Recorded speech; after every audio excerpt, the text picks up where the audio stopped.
Oh. Robin, ready ka na? Sa... Set ko na yung meet and greet niya ni Bianca, a.k.a. Miss Blush. Ano? Di ba nakakahiya yun, tol? Baka makaabala pa ako sa kanya eh. Tol, ikaw naman yung dadayo sa Manila eh. Ganto, sabay ka na lang sa akin pagluwas ko, ha?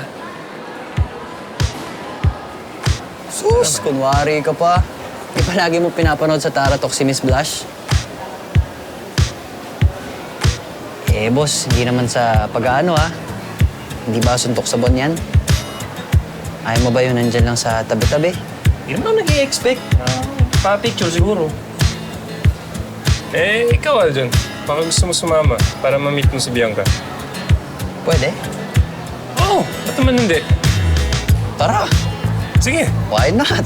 sa ganun na lang, ha? Sabay na lang kayo sa akin pagluwas ko. Ha? Uy, sure ka pwede, ah. Meet and greet kay Miss Blush. Oo, sige ba? Fan sign ako, ah. Okay lang yan? Wala atrasan, ha? Yan na, ha? Think I'm